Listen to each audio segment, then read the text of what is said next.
J'aimerais vous parler ce matin de Job, du livre de Job. Je vais vous donner mon texte, le texte du message à la fin. Et je vais vous donner le sujet du message à la fin. C'est un peu backward, c'est un peu à l'envers, si vous voulez, parce que d'habitude, c'est contre les normes d'homilétique. Et d'habitude, on donne le sujet, on donne le texte, etc. Mais un peu de background, un peu de formation sur Job. Et c'est comme une étude biblique en fait ce matin. C'est comme si vous ne venez pas dans les études bibliques, mais l'étude biblique est venue chez vous, à vous ce matin. Un petit peu de rappel sur Job. Et Job était un homme riche. Le texte nous dit. Ce Phara a déjà lu une partie du texte pour moi. Job était riche. Job avait 10 enfants. La Bible dit non seulement Job était riche, mais Job était un homme intègre. Il était riche, si vous lisez dans le texte, il était un homme pieux. Le verset 1er dit, il y avait dans le pays d'Utz un homme qui s'appelait Job. Et cet homme était intègre et droit. Il craignait Dieu et se détournait du mal.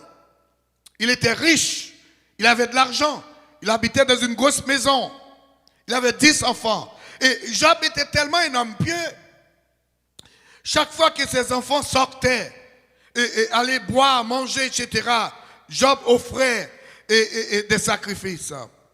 La Bible dit, malgré ses richesses, il était intègre. Donc on peut être riche et intègre aussi. Un jour, il y a des tragédies qui arrivaient dans la vie de Job. Et vous savez qu'est-ce que ça dit? Qu'est-ce que ça fait quand il y a des tragédies dans nos vies?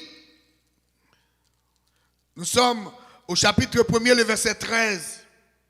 Il dit, un jour que les fils et les filles de Job mangeaient et buvaient du vin dans la maison de leur frère aîné, ils arrivaient auprès de Job un messager qui dit, les bœufs labouraient et les ânes paissaient à côté d'eux. Des Sabéens se sont jetés dessus, les ont enlevés et ont passé les serviteurs au fil de l'épée. Et je me suis échappé moi seul pour t'apporter la nouvelle. Verset 16. Il parlait encore, il n'a même pas fini de parler ses serviteurs. Il parlait encore lorsque notre vint et dit, le feu de Dieu est tombé du ciel et a embrasé les brebis et les serviteurs et les consumé. Et je suis échappé moi seul pour en apporter la nouvelle. Verset 17. Il parlait encore. Verset 18. Il parlait encore. C'est toutes des mauvaises nouvelles, des tragédies. Et voici, verset 19. Et voici un grand vent est venu de l'autre côté du désert et a frappé contre les 4 coins de la maison. Elle s'est écroulée sur les jeunes gens et ils sont morts. Et je me suis échappé, moi seul, pour vous apporter la nouvelle. Moi seul. Alors, le verset 20. Alors Job se leva, déchira son manteau et se rasa la tête, puis se jetant par terre, il se prosterna.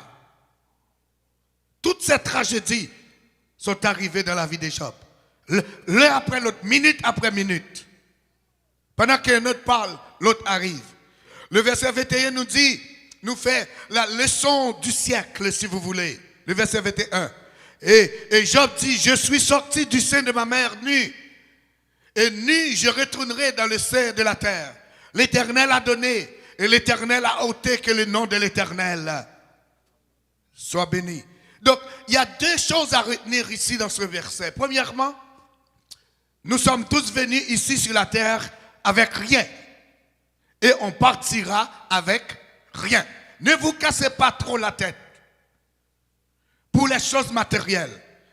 Et à la lumière de ce que nous venons de lire avec Job, tout peut partir en un clin d'œil. Deuxième chose que Job a fait, Job a béni le nom de l'Éternel. Avec toute cette tragédie, peut-être vous allez dire, est-ce que la tête de Job est normale? Il y a une autre version qui dit, parce que je lis le texte de Job dans 3-4 versions depuis environ 2 semaines pour comprendre qu'est-ce qui s'est passé. Il y a une autre version qui dit, Job a adoré l'Éternel. Après la mort de ses 10 enfants, il a tout perdu. Ça prend un degré de maturité élevé pour adorer Dieu, même dans les tragédies, même dans les drames. Imaginez vous et moi, on n'a même pas de temps pour servir Dieu. On a des spécialistes d'excuses. Pendant que nous sommes vivants, nous sommes en santé. Nos enfants sont là. Nous avons de quoi manger. Nous avons de l'argent en banque, etc. On ne peut pas adorer Dieu. Mais Job a tout perdu. Il adorait Dieu. D'une façon ou d'une autre, mes chers amis, on fera face à des tragédies dans la vie, des difficultés, des maladies, des problèmes, des maladies intraitables, des pertes, des relations brisées.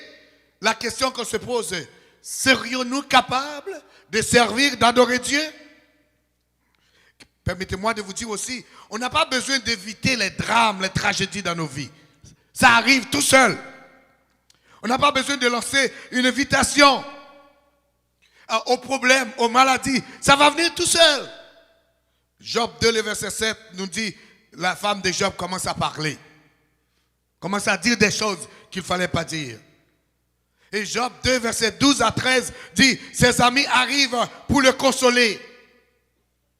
Et les amis de Job, quand je lis le texte, étaient un grand soutien pour Job. Vous savez pourquoi? Pendant 7 jours, ils sont arrivés pour consoler Job. Ils étaient assis à côté de Job. Ils priaient, ils chantaient la gloire de Dieu avec Job. Les 3 amis de Job, pendant 7 jours. Vous savez, le chiffre 7, c'est le chiffre de la perfection. Et pendant 7 jours, les choses ont pris une autre tournée, une autre facette, quand les amis de Job commencent à parler. Parfois, mes chers amis, le ministère le plus précieux qu'on peut exercer à côté d'une personne, c'est de garder le silence. Parfois, le plus grand service qu'on peut rendre à quelqu'un qui traverse un moment difficile, c'est de garder le silence dans cette situation-là, dans ce problème-là.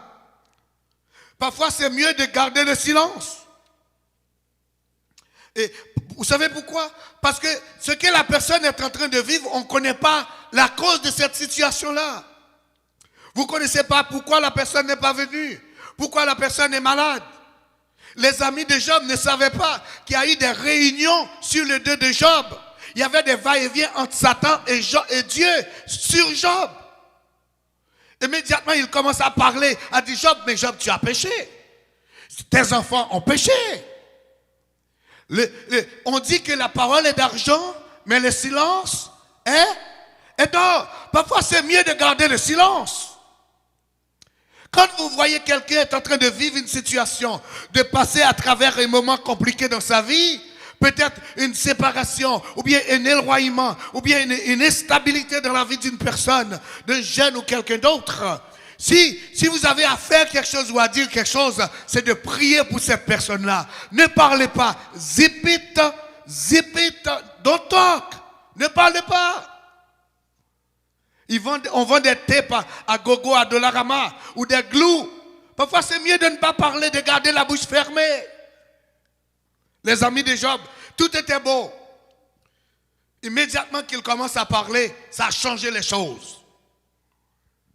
Après, quand il commence à parler, il commence à accuser Job avec tout ça. Qu'est-ce que tu as fait de mal? Après, vers la fin du livre de Job, Dieu a dit aux amis de Job que Dieu a dit tout ce que les amis de Job ont dit, c'était faux. Contre Job. C'était pas vrai. Le plus souvent, c'est à la fin, on va réaliser ce que les gens disaient, c'était pas vrai. C'est pourquoi c'est mieux de ne pas parler. Hein? Si vous voyez le frère, il est comme ça, la soeur est comme ça, gardez le silence, présentez-vous devant la face de Dieu pour lui. Les gens d'ici, ils savent ça, que je le répète souvent encore. Affaire Kamoun, c'est c'est mystère. Alors, puisque Job était un homme pieux et intègre, il y a une question qu'on se pose ce matin. Pourquoi Dieu permet des mauvaises choses arrivent aux bonnes personnes? C'est la question qu'on se pose. Pourquoi Dieu permet des mauvaises choses arrivent aux bonnes personnes? Job était un homme intègre. Il faisait des holocaustes pour ses enfants. C'était même pas lui qui péchait. C'était une bonne personne. Pourquoi nous? Pourquoi cette maladie sur toi? Pourquoi cette instabilité maritale? Pourquoi cette situation personnelle? Pourquoi manque d'argent, manque de joie, etc.? Pourquoi Dieu permet des mauvaises choses arrivent aux bonnes personnes comme vous? Pourquoi? Le problème avec cette question, théologiquement parlant ou bibliquement parlant, c'est qu'elle apporte des mauvaises hypothèses. C'est comme si on dit à Dieu que nous sommes bons. Et pourquoi des mauvaises choses arrivent à nous? Pourquoi des mauvaises choses arrivent à Job? La dernière fois que j'ai checké ma Bible, mes chers amis, je regardais cette affaire. Il n'y a personne qui est bon. Nous ne sommes pas bons.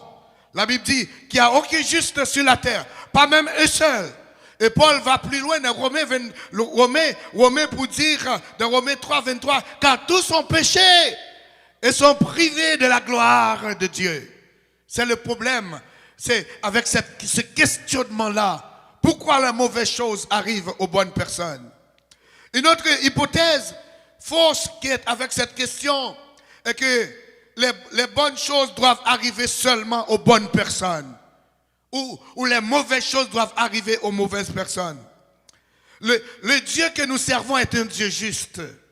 La Bible à moi dit que Dieu fait tomber la pluie sur la terre du bon et du mauvais. Parce que Dieu est un Dieu juste. Dieu fait les choses pour tout le monde. Donc, ce que vous êtes en train de vivre ce matin, vous ne le méritez pas. La santé que vous avez, la nourriture que vous avez, ce que vous possédez, les facultés de bouger, de se déplacer, vous ne le méritez pas. Mais vous savez, ces choses arrivent à cause de la grâce de Dieu. Pas parce que vous êtes bon, mais tout simplement parce que Dieu est bon. Parce que Dieu est bon. Donc pourquoi, mes bien-aimés, pourquoi moi, pourquoi toi?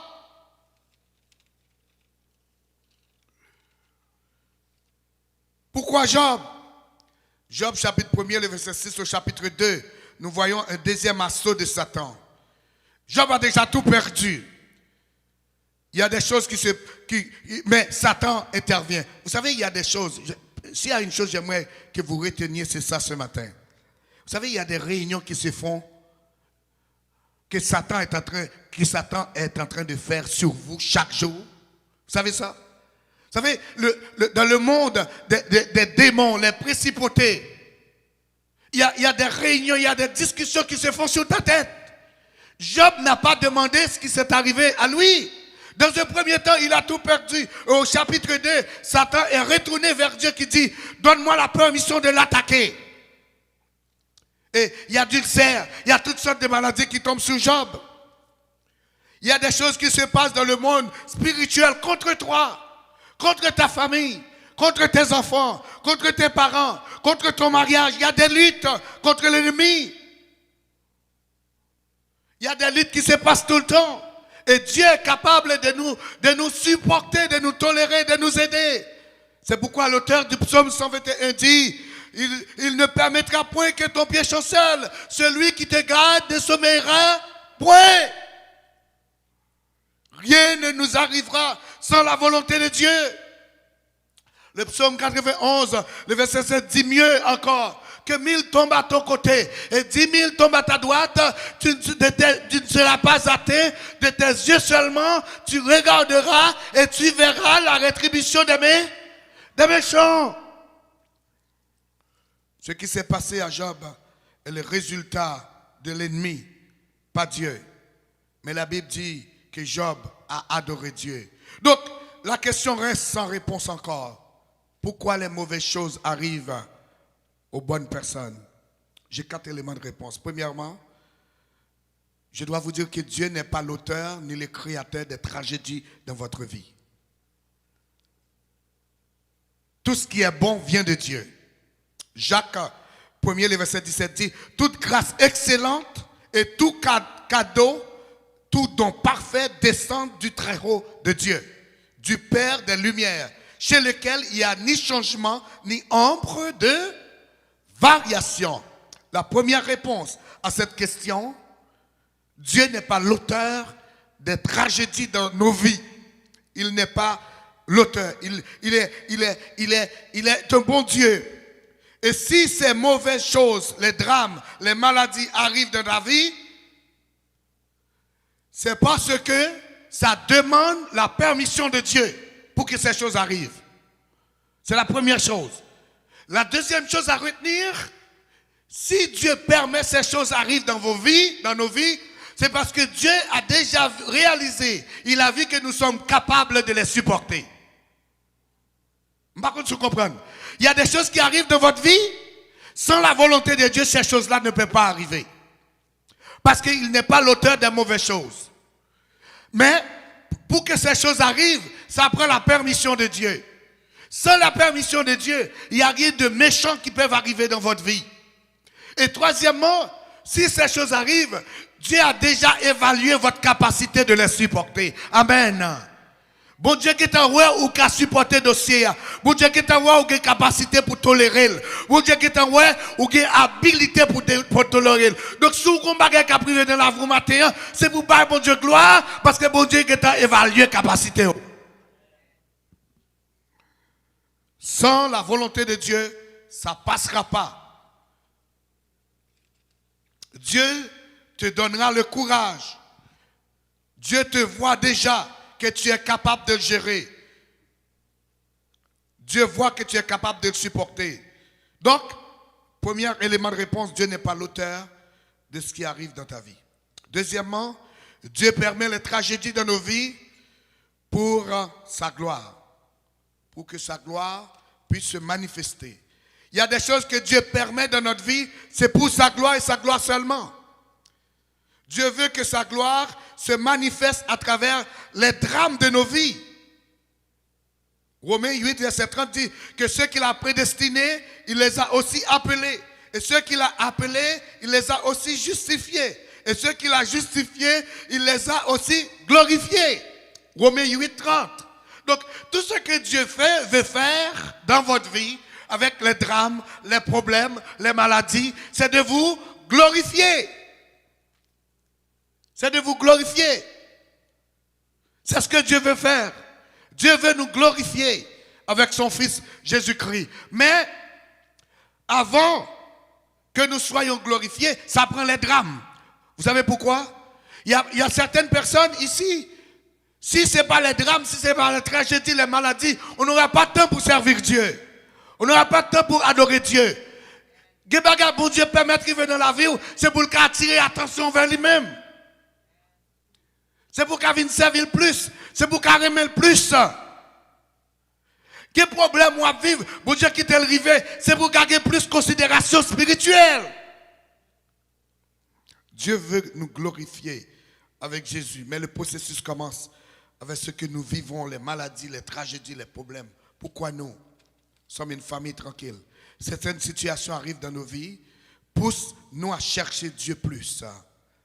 Troisième indication, premièrement, Dieu n'est pas l'auteur. Deuxièmement, c'est pour sa gloire.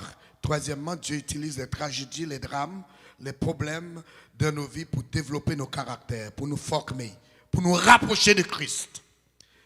God wants you. Dieu te veut. Donc, c'est pourquoi parfois, Dieu amène des situations dans nos vies pour nous rapprocher, pour former, pour notre caractère, pour nous développer. Dieu veut nous changer, Dieu veut nous transformer à travers nos problèmes. Plus vite que nos caractères se développent, se forment, se ressemblent à Christ, plus vite nous allons passer à la prochaine étape, au prochain niveau. Les drames, les tragédies nous aident à nous connaître mieux et à mieux servir Dieu, à tourner plus vite vers Dieu. Parfois, Dieu permet des choses pour nous rapprocher de Christ. Romains 8, le verset 29 dit, « Car ceux qu'il a connus d'avance, il les a aussi prédestinés à être semblables à l'image de son Fils Jésus-Christ. » Nous sommes au verset 29. « Car ceux qu'il a connus d'avance, il les a aussi prédestinés à être semblables. » Donc, pourquoi les tragédies? Dieu apporte les tragédies pour nous pousser à être semblables à Christ. Former nos caractères. Le but de Dieu dans ce que nous vivons, c'est de nous former, de nous transformer à l'image de Jésus-Christ. Premièrement, Dieu n'est pas l'auteur. Deuxièmement, c'est pour sa gloire. Troisièmement, c'est pour former nos caractères. Quatrièmement, je termine. Quand les choses arrivent dans votre vie, ultimement, quelque chose de bon sortira de ce qui arrive dans votre vie. Dites Amen. Donc, de ce que vous êtes en train de vivre, les tragédies, les problèmes que vous êtes en train de connaître, les maladies, les instabilités, les dysfonctionnalités familiales, tout ce que vous êtes en train de vivre, Dieu permet ces choses afin que quelque chose de bon puisse sortir là-dedans. Amen. Afin que tu puisses sortir glorieux. Que quel que soit ce que tu vis aujourd'hui, Dieu le transformera d'une manière ou d'une autre. En bon. Pourquoi? Le verset, Romains chapitre 8, le verset 28, vous connaissez ce texte très bien, 28. C'est pourquoi je dis, je fais les choses un peu backward ce matin. Au lieu de commencer avec le verset 28, je commençais avec le verset 30. Là, le verset 28 dit quoi? Romains 8, verset 28, qui dit, car nous savons du reste. Car nous savons du reste que toute chose concourt au bien de ceux qui aiment Dieu. Il n'a pas dit certaines choses. Il n'a pas dit quelque chose. Il n'a pas dit des choses. Mais le texte dit que toute chose concourt au bien de ceux qui aiment Dieu. Donc même ta chose, même ton affaire, même ta maladie, même ta situation, ça concourt parce que tu aimes Dieu. Même ton dossier aussi. Donc dites à la personne à côté de vous, même ton affaire,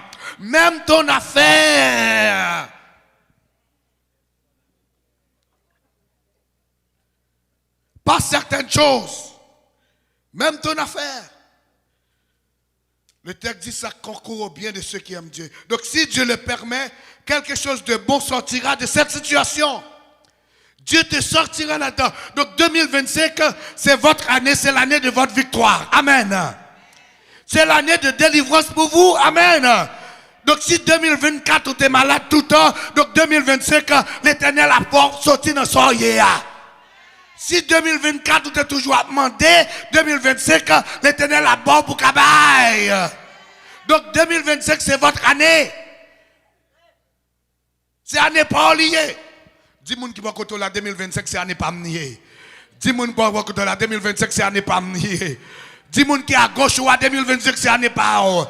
Dis-moi qui dehors la 2025, c'est année pas. C'est votre année. Je suis jusqu'à la fin. Alors je vous donne le texte du message. Le texte qu'il fallait que je vous donne au départ, je vous le donne maintenant. Job chapitre 42, le verset 10. Lisez avec moi, flippez votre téléphone, tournez vos Bibles. Ça c'est le verset de Job. Peut-être ça va être votre verset aussi de 2025. Flippez si vous avez un téléphone, ou bien tournez la page si vous avez une Bible, dépendant de ce que vous voulez faire. C'est affiché. L'Éternel rétablit Job dans son premier état. L'Éternel rétablit Job dans son premier état. Jusqu'au chapitre 42, c'était toutes des conversations entre les amis de Job, Dieu, etc. Tout le monde parlait. Mais arrivé au chapitre 42, le verset 10, la Bible dit, l'Éternel rétablit Job dans son état. Dieu a donné à Job tout ce qu'il avait perdu. Permettez-moi de vous dire, 2025, c'est une année de restauration. Amen. Dites à la personne à côté de vous, 2025, c'est mon année de restauration. Dieu va vous restaurer. Dieu va vous transformer. Dieu va changer la situation. 2025, c'est une année de restauration. 2025, Dieu te restaurera. Dieu te transformera. Dieu te guérira. C'est votre année, votre moment, votre temps, votre saison 2025, mes bien-aimés. Et chapitre 42, le verset n'est pas fini. C'est le texte, c'est le texte de mon message, ce verset-là.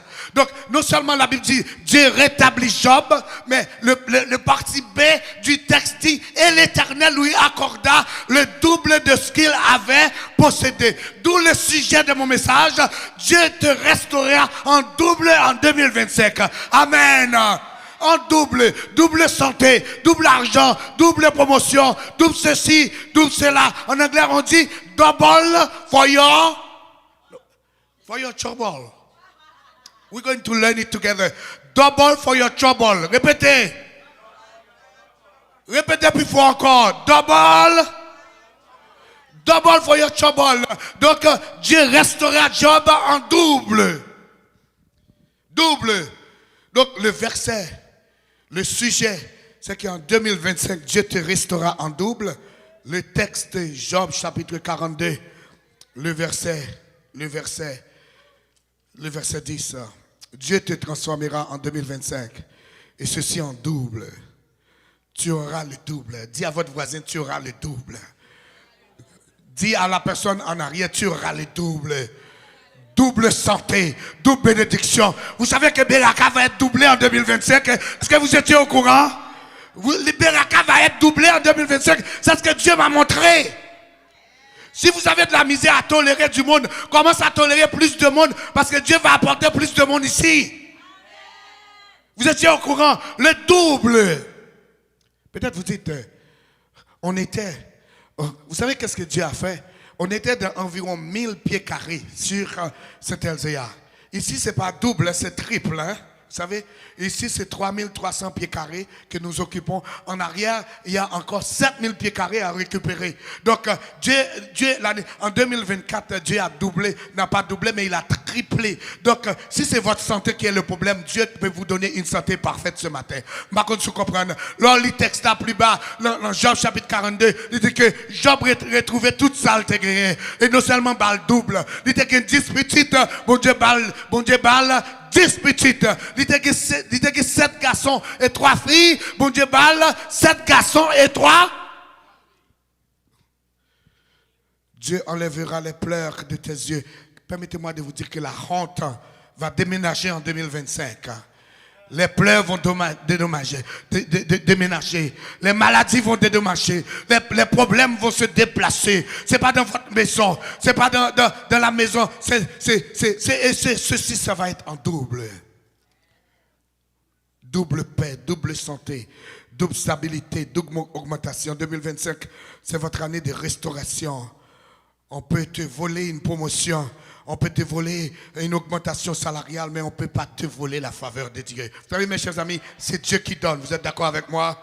C'est Dieu qui donne. Ésaïe chapitre 61, le verset 7 dit, au lieu de votre opprobre, vous aurez une portion double. Tu posséderas le double au Canada. Une portion double. Je veux une portion double entre les mains de Dieu. Dis à la personne à côté de vous, Dieu va me doubler cette année. Dieu va me doubler cette année. Le Dieu de Job, c'est le Dieu qui restaure. C'est le Dieu qui restaure. Il est capable de vous restaurer ce matin. Nos soeurs vont passer. Les musiciens vont avancer. Ils restaurent encore. Nous allons prier ensemble. Il restaure encore.